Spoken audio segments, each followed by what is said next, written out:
What up, what up, what up? Welcome to another episode of 94 Feet with Coach JT. Man, it's been a minute. Do me a favor, leave a like in the comment section. Subscribe to the podcast, man, as I'm back in the lab, in the studio with my guy, DJ Eddie, behind the scenes, man. Shout out to DJ Eddie, man. I come back, it's always something new in the studio, baby. So, again, shout out to everybody. Yes, sir. Oh, yeah, we upgrading. You hear it, man. Sound the alarm, man. It's a pleasure to be back. Took some time away to be with my high school kids, coach some basketball, be with the fam, do a whole bunch of stuff in the summertime, man. But now we back at it with some more heat and just some dope content, but also some real life stories and situations again to help, inspire, hopefully, support, man, just open up some hearts, open up some minds about the content which we're going to talk about today and going forth, man. So before I get to the actual story behind the reason why we're here, we're going to do a quick introduction of my guests today. They're going to let them introduce themselves and tell me about just where they're from. I'm going to start right to my far left with Mr. Royce, man. What's up, Royce? Hey, what's going on? Appreciate you having me here today, man. Yes, sir. It's a blessing. Sir. It's a blessing, man. I go by Royce Mitchell, man. I'm from a few places originally. I'm from Chicago. I've been out there. I was out there for when I was a little younger, in my younger days. We got out here about 6th grade. Yeah.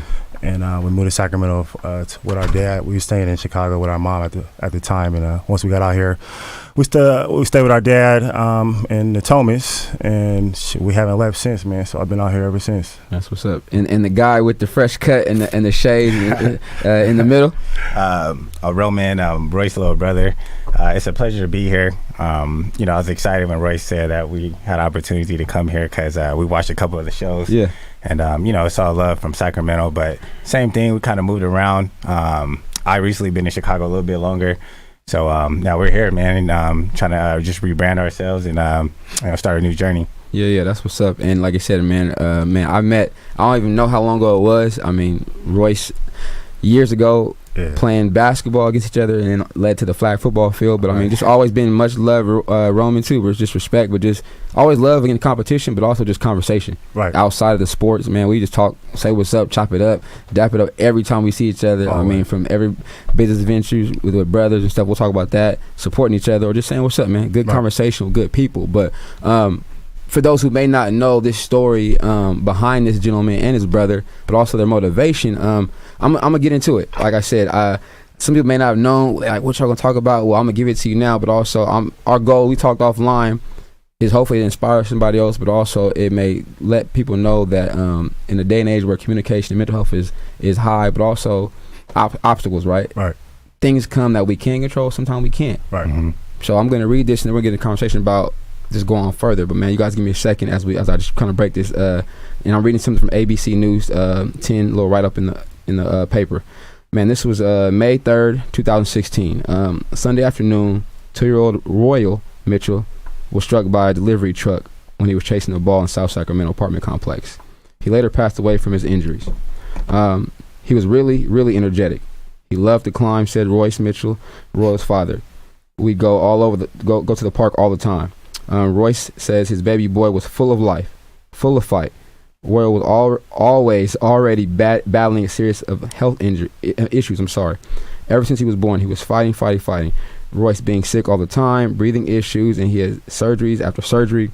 We've been doing tests on him. We've been fighting. He never gave up. He was always a trooper. He was rushed to the hospital after getting a phone call. He rushed to the hospital after getting a phone call about what happened. But when he arrived, it was too late. He did not get a chance to say goodbye to his son. With me, speaking for Royce, just sitting right there next to him, with him not being able to respond to me or look at me or anything, I just broke down. I can't lie, I broke down, said Royce. I haven't cried like that ever. I haven't cried like that in 10, 15 years, not one tear. The only thing that now consoles him is that little Royal is no longer suffering. He still had the big smile on his face. You would have never known anything was wrong with him, said Royal. If he was in pain, you would have never known. And I know that pain is gone. But the pain for Royce remains as he thinks about what he has missed and what he will miss. He never had a chance to be with both of his sons, who have different mothers. Altogether, Royal had just met his older brother, Royce Jr., for the first time one weekend before he passed. for them to finally get to meet, I feel like it was always supposed to happen that way, said Royce. It hasn't completely hit him yet, but Royce is holding on to his faith and get through his tough time. I don't have any control. We all know the Lord takes when he's ready to take, and I accept that, said Royce. Man, I think I did good holding together. I know you guys experienced and lived this. Mm-hmm. First off, man, as a father, for you being a dad and you being uncle, I actually start Royce, the initial phone call. Mm-hmm. On that day, where were you when that happened, and how did that come about? Oh man, I just got off work. I was doing a night shift, doing security downtown, and I just walked through the door. Honestly, man, I was about to lay down, and my mother's child, she called me, and told me to get to the hospital. Get to the hospital. Roy's not breathing. He's been hit. And so, to my first thought was, I need to get to the hospital. Mm-hmm. You know what I'm saying? Let me get to the hospital, man. So, as I was getting there and, rushing, I felt like, I'm going through traffic, man, and I'm flying, dude. Mm-hmm. I'm flying. Oh, and, yeah. But it felt like for some reason I was going super slow. I don't know. It just felt like I wasn't getting anywhere. Mm-hmm. Yeah, man. It was crazy. Mm. So I get there, dude. She's in the room with him, and he's gone. It's just a straightforward answer for you, man. Not much that I could have done in the situation as far as changing it, but I knew that I was going to have to deal with this for the rest of my life. And what I did not know was at the same time, people was going to be also watching me too, to see how I would respond to the situation. I feel like at the same time, I don't know.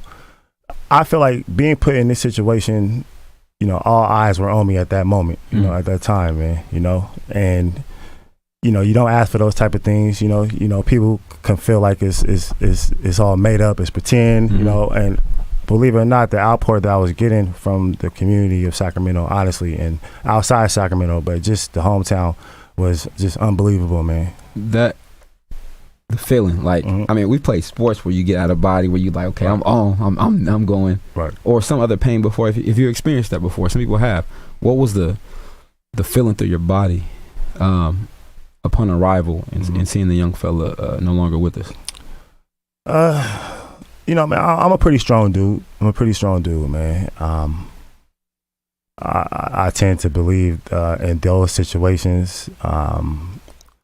Everything happens for a reason, and that reason right there, I believe, was a purpose. And my son Royal was a purpose to to me and to the world. I feel like at that moment, and I mean, as far as out of body feeling, I mean, we're here on this earth, and we have to deal with pain the best we can. And of course, I believe in the Lord, and so with the pain that I was feeling when I got there. I kind of just gave it to him, of course, on arrival, and kind of knew what I was walking into. So it wasn't really a surprise to me when I seen him dead, And that's the picture of the young fella. Yeah, and so that's the picture nice, right there. Big man. Smile. Yeah. Well lit up. Well represented though too, man. That's definitely a dope piece, man, and definitely a dope piece. Yeah. And shout out Go USA too, because that's who made it for me. Oh yeah, out in Sacramento, man. Definitely dope, man. Like I said, it's definitely he there. I can see the energy off the pics, bro. Brother, that night, because I mean, I have a sister. I have sisters to get a call like that, but I mean. As uncle, as brother, another role model figure to Neff. What was that like for you? Well, first off, around the time that Royce told me, I was actually in Chicago, and I have a son named Elijah. So when Royce told me at first, it was crazy because I'm a little bit more nonchalant, and I remember when Royce called me, it's kind of like I already knew something was wrong. That was what was crazy about it. And when he told me initially, I was shocked, and I was hurt because, it was one thing that I actually never got a chance to meet Royal, being I was in Illinois. Okay. And I just never got back in time. So, it hurt me just knowing that I wasn't able to meet him first off. And it just Royce, being my big brother, but also my role model figure, it hurt me to just know he's hurt. And, that pain was something that, kind of motivated me. And it's interesting to hear Royce say that, his death wasn't in vain, because from that, I found my passion. And we were able to kind of use that to create a movement. And, it was a way that we were able to express ourselves genuinely. And, it's something that, no one wants to deal with. I couldn't imagine if it was my son in that type of situation. So, I have a lot of respect for Royce just as a man for being able to kind of take that situation and learn from it and grow from it, because a lot of people, we have those relationships where someone passes away and they kind of go into depression. They start to use it the wrong way, and it kind of defeats them. But to create something and to kind of triumphant around it, it's inspiring for sure. Yeah, definitely. I mean, we talked offline, just man, like to still be here. Like, I mean, like, come on, man. Like, some people give up. Right. Exactly. But like you said, but I think also he having an older one already, he got to stick around for. Right. And Royce would have definitely wanted Royal, I mean, to make Pops. Right. Like, keep going. Pops don't have to be here. You know what I mean? Definitely. And today, like I said, on the show, we always talk about adversities, right? You got hit with probably the biggest adversity people can say they got hit by. Right. But now, okay, being a black male, being a father, trying to work, how do you begin to get better, man? Not get better, not even better, man. How do you move past and function outside of knowing that you do have other mouths to feed? Right. But then, like, how do you just still kind of, what kept you in a decent right mind, man? Because, like you said, you could have just went off and said, right. What factors or what something that you can kind of tell people listening or us? Because I'm saying I did read it, but it does me no justice like hearing it from your mouth. Man. Right. Honestly, no lie, I did at a point break down. I wouldn't say mentally. I wouldn't say mentally as far as I'm out here losing it, but I had that moment, man, where I just let it all out. And it felt good, and at that time when I took a deep breath, honestly, man, I took a deep breath and I was like, I still got stuff I need to do. I still got, like you said, a mouth to feed. I still, got a life to live, and I have to keep going, So literally right after I lost Royal, I had my third son, Raiden. I love that name. I told him that, man. That name, Mortal Kombat Raiden. It fits so dope. Right, it's powerful. Right. I love that choice of name. I appreciate it, third young fella, man. Oh yeah, he a firecracker too, man. and so, in a sense, he came right after, man. And I had my oldest son Royce, and he was there, and I was able to be there with him, and just be a dad to him and love on him after the loss, and not with that right there, holding them, with being with them, understanding like, look, this is it right here. Still, I still got people watching me. I still gotta lead by example. Still, and so that was really the only motivation I need, man. Including myself. I don't need much, man. I don't need much to get up every day and push. Like you understand that you have responsibilities out here, and we're gonna face drama, man, tribulation. I mean, I'm a Christian man. I believe in the Lord 100%. No doubt about it. I'll die for him. There's no excuse. There's no reason. I will rep him until I'm gone. And there's no doubt in my mind. Without him, I wouldn't be here without a doubt. Bro. So, a lot of my pain, a lot of my questioning, what the situation was to him, and we got through it, and I'm still here. But I like how you said we though, because that communication, right? I'm going to ask God, okay, why or what should I do next? But also you said we still here. Right. But then he brings you another blessing, right? Exactly. To even pour more into, but also realize, okay, now big bro got a little bro. Right. You know what I'm saying? Never get filled that void. We talked offline too, you know what I'm saying? I talked about my sister. I got it.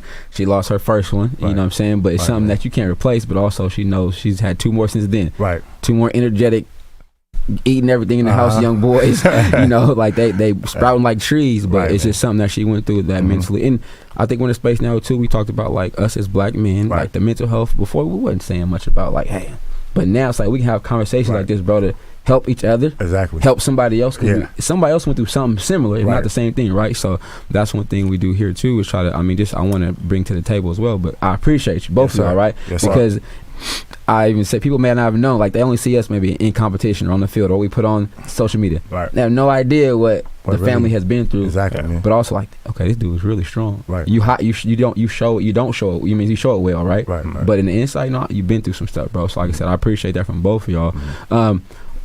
If you can remember, if you can say, tell what are some things both of you guys may have done? I know, bro, you were still out of state, but just to kind of cope with it in a positive way. What did you do? What things out? Was it reading the Bible? Was it praying more? I mean, what things?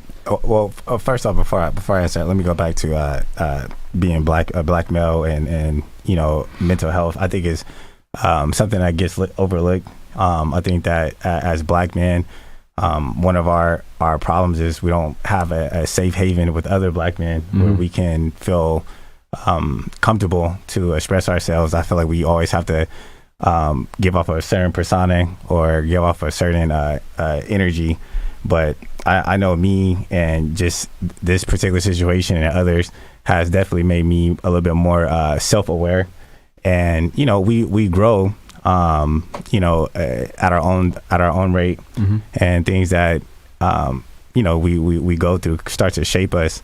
But again, I think it's important to be able to communicate that, because that's something that I feel is lacking, amongst black men. It's funny, you talk about how we play sports and we're competitive with one another, but off the court, we shouldn't still have that competitiveness with one another. We should definitely agree with you. And before I start ranting, because I'm known to rant.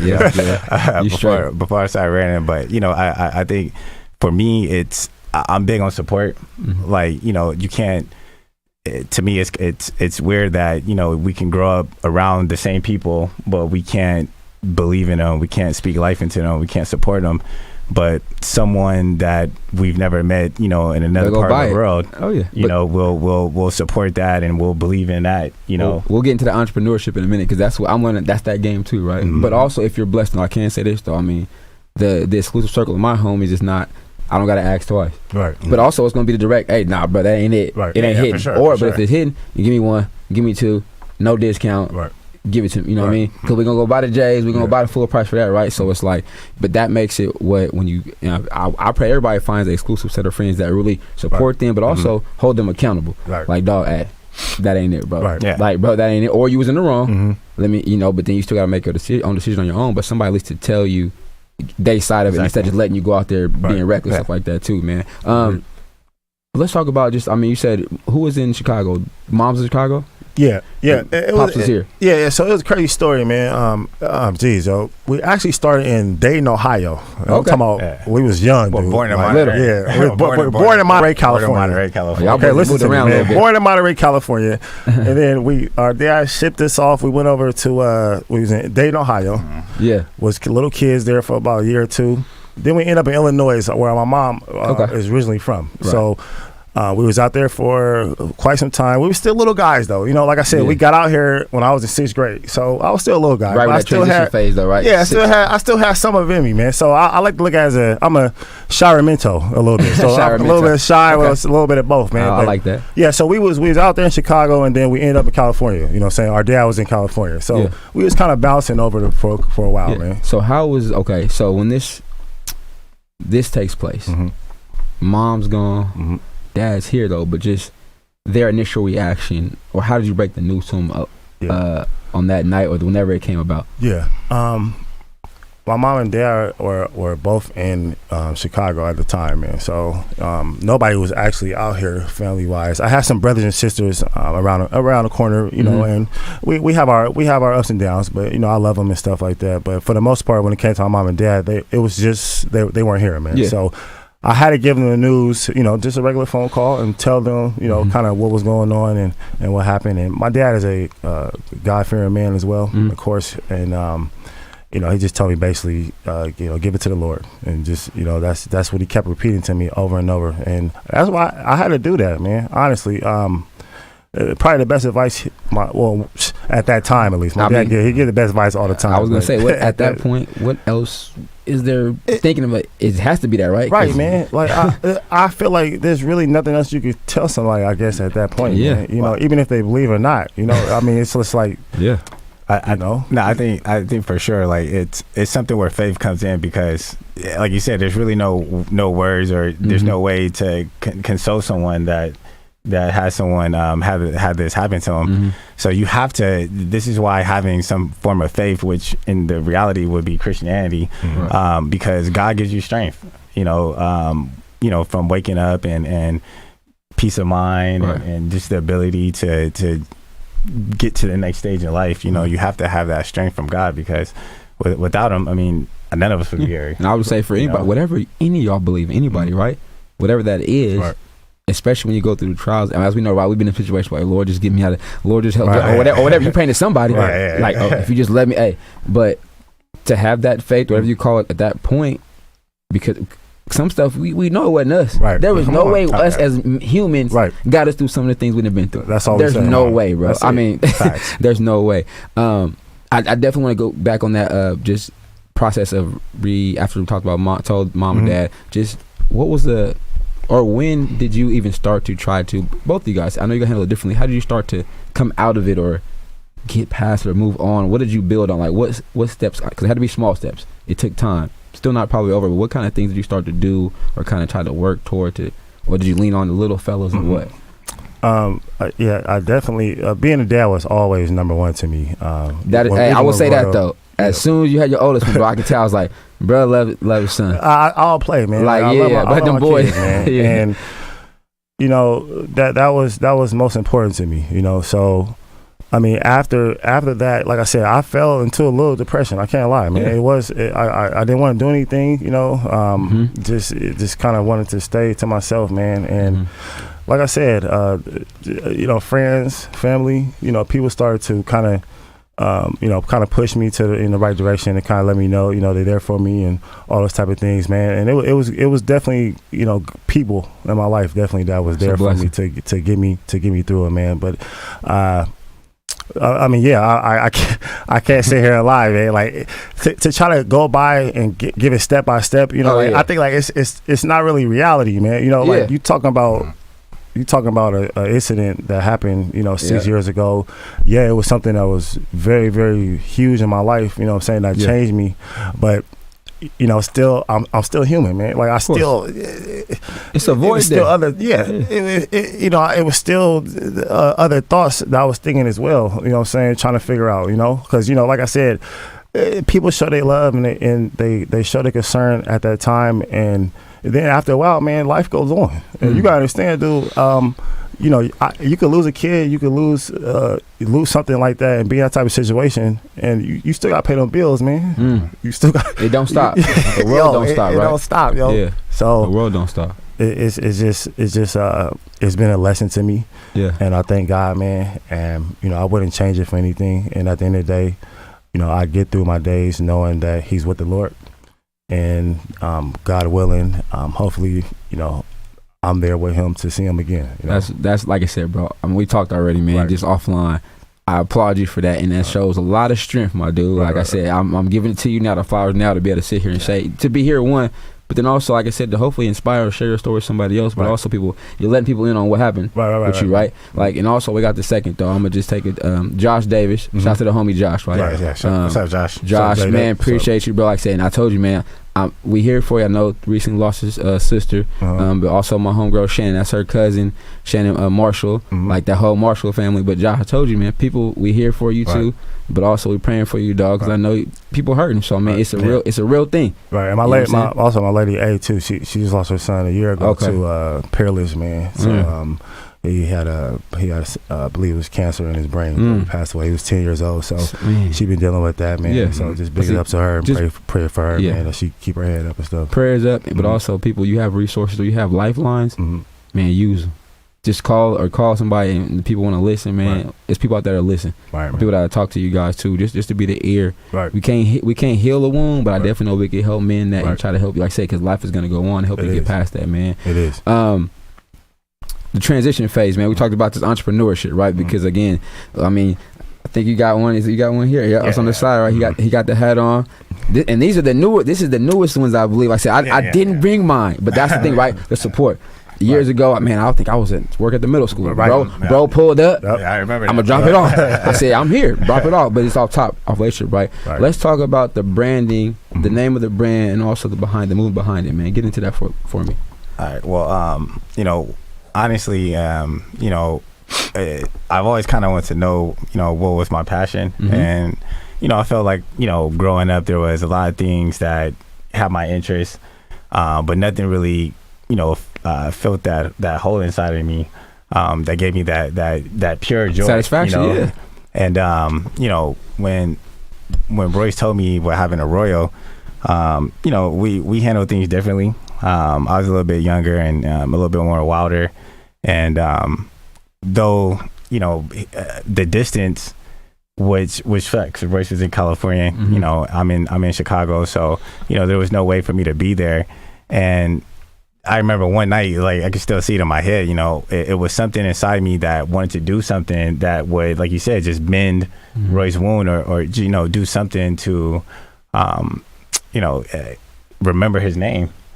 And you know, it took a while to come up with the name, and you know, I basically just put my son Eli in front of it and just put Eli Royal, you know, or Leo Riley, which is, you know, the exact same thing, just depending on my mood, you know. And you know, from there, it was interesting because I didn't think that we would have that type of support and that type of backing. You was busy. Yeah. When that kicked off, you was busy, but also, I'm sorry, but those first runs was handcrafted. Yeah.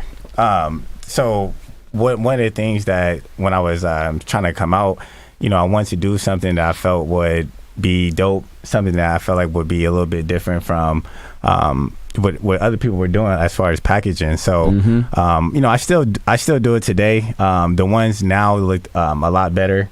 But yeah, you know, I started to take boxes and spray paint on them and do art on them. And, you know, I didn't want people to just get a hat from me. You know, I wanted them to, you know, I wanted them to get custom, you know, something that was intimate, you know, something that was, you know, more than, you know, just a product. And that was kind of my way of almost signing it, you know, and putting my own personal stamp on it. And it went well. You know, we you know, we moved a lot of hats. And from that, you know, ironically, you know, I found other things about myself, like poetry, or just painting in general. And, you know, I started to dive into those things. So, you know, if you know, and I want to be careful how I say this, you know, but if Royal would have never, you know, passed away, you know, I wouldn't have what I have right now. That's the way, like you said, we talked about him opening doors, even though even though subtraction, the addition of the other son, this vision for you, because that passion is crazy. If you find something you're passionate and you're blessed to get into it and be successful, it ain't work. It ain't work. It's, you know what I'm saying? It's not work, but everybody don't have that because we either can't find it or looking in the wrong direction. But if you have that and you find it's like, this is worth every bit of dollar that I'm passing up to do this, create for somebody else, or like I said, now it's on the hat, it's there. People these are dad hats, right? So putting everything together, right? Because I'm thinking next level. Oh, these are dad hats. All dads get them, but also women can rock them. They also got the message on them. I see yours got they're all custom, man. Like they fresh. Yes, sir. Like they definitely fresh, man. Appreciate it. But so Royce, how much satisfaction did that bring you to see now? Okay, man, that's sun everywhere. I mean, now I see sun everywhere. You know what I'm saying? How much did that bring you, bro? Yo, no, honestly, man, I definitely don't deserve it, man. Because it was crazy. That year or two, I was like, man. I'm looking like, dude, push it now. They moving. I got a couple of I'm here. It's his number. No, honestly, like, it's crazy. Honestly, I was just overwhelmed, man. I mean, my brother, he put in a lot of work, dude. I mean, a lot of work with them hats and just the ideas and getting them out there and, you know, marketing, you know, and all that type of stuff, you know, man. And I was just thankful, man, you know, because this world, man, that we live in, they really don't care, dude. You got to really understand something, man. I mean, you know, you got their attention for a short amount of time, and if it's not something that's interesting or something that's popping, man, it's over. Microwave is done. It's done, dude. So to see the real love, to see people really spending their hard work and money on these hats, man, it just showed that they really care, man. And from a lot of people that I really didn't think care, and that's just truthfully. So it's humbling, and I'm just thankful that and even to this day, still, like the people that have all the hats and that's still wearing them and still got them, we're just thankful, man. We're just thankful. Social media, we're talking about this thing, people buying stuff, but where can they find when the next run comes out or whatever? Where can they follow just to be ready? When to give them the information now, just right now. Make sure I do that for sure. So I'll be honest, man. I'm not really social media savvy, you should say. I still believe in the era where everything's word of mouth, and you kind of put the work in, and it shows. I just, for example, the hat that Royce got on, just sold 15 of those, and if you go to my IG page, it's not even on there. so that means we're gonna get on his IG page and triple that number, though. We're gonna get him on there. We're gonna get him on there. Mass production, though. We're gonna talk about it. But if you do want to just kind of keep up, there is a poem on there that I recently put up. My IG is at Leo Riley, or LAYORILE, which is again just Eli Royal backwards. Dope. So make sure y'all follow that. Looking for it, but I said, man, anything about it, like just, and we talked about Royce too, right?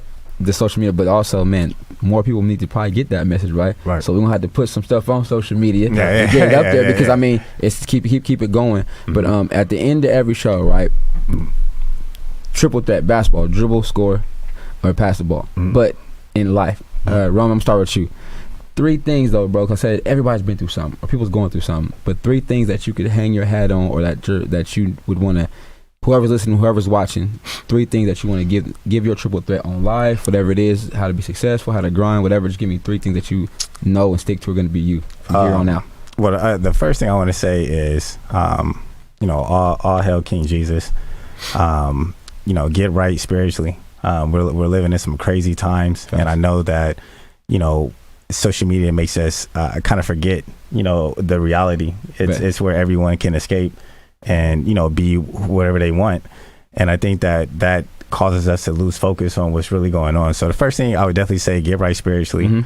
The second one is believe in yourself, because if you kind of base your decisions off other people, you become stagnant. I've been there now, so this, and the third one is just I say this almost every time I do post something, just show love, because it's so easy to show love. You know what I mean? Like it's so simple, and it's bigger than it coming back to you. But again, you just never know what someone has going on in closed doors, and that little bit of love that you may show them may be what allows them to break away from whatever that emotion that they're attached to. Facts. Yes, sir. What about you, man? Geez, man. Roman took 2 of mine. It's all good. Hey, your brother, y'all brothers, man. Seeing both of y'all. It's all good. Definitely get your relationship right with the Lord, man. You can't just be out here. In my opinion, I'm just saying, I've been through it. I've seen things. You just don't want to be out here a loose vessel. You want to definitely get your mind and get your relationship right with the Lord. 2, like Roman said again, definitely show love, man. It's definitely free, and at the end of the day, that's all we have to do, really. To have peace and have stuff going the way we need. I feel like so. And 3, be you. Honestly, this world that we live in, people change, every day, man. From just mentally, bodies, whatever per se. But at the end of the day, just be yourself, man. And never change that. And as long as you yourself, you'll get far. Honestly, man. Like I said, I appreciate y'all, man. Thank you. But also, I'm gonna say this too: if anybody's listening or tapping in, man, that wants to reach in, tap a line, message me, man. If you got some inspiring words for these gentlemen, or if you got some resources for these gentlemen, as you know, they're going through their journeys, but still trying to inspire others through their business, through their through the support of their son, nephew, through the friend, through the brother, man. Like I say, he's still somebody's brother. He's still somebody's son. So tap in with me. I'm definitely would love to be that bridge. Also, man, Tuesday I got that for my HBCU heads out here going on sale. I love my HBCU shirts, but then also got some Stay Applying Pressure t-shirts. I got some for y'all coming too, my guys. So I'm gonna get y'all some t-shirts coming, man. Yeah, gotta take care of the people. Doing a pre-order on Tuesday. Tap in with me. Follow me on the IG, Facebook. You know what I'm saying? Yeah, man. But thank y'all. I know it's not always easy. It's not easy to share a story like that, but also to see y'all persevere through it is a blessing. Right. But also just to communicate with y'all from here. I don't even keep track of the years. Like I said, just being constant communication and love. Right. Off top, you know what I'm saying? So it's like it's a natural thing. Right. It's never been forced. It's always been love, respect. Whether we competing, whether we chopping it up, or we see each other out in public, being grown, whatever it is, or just communicating in the street, man. Appreciate y'all. Man, it's good to be back in the studio. Shout out to DJ Eddie again, man, behind the scenes, man. Appreciate my guy in the back. It's live in here, man. Till next week, man. This week, man, your boy turning 40 on Saturday, man. We're about to turn up birthday, man. We're about to turn a good fall. Shout out to my sis, man. I love you. Man, Coach JT, 94 feet. We out. Peace.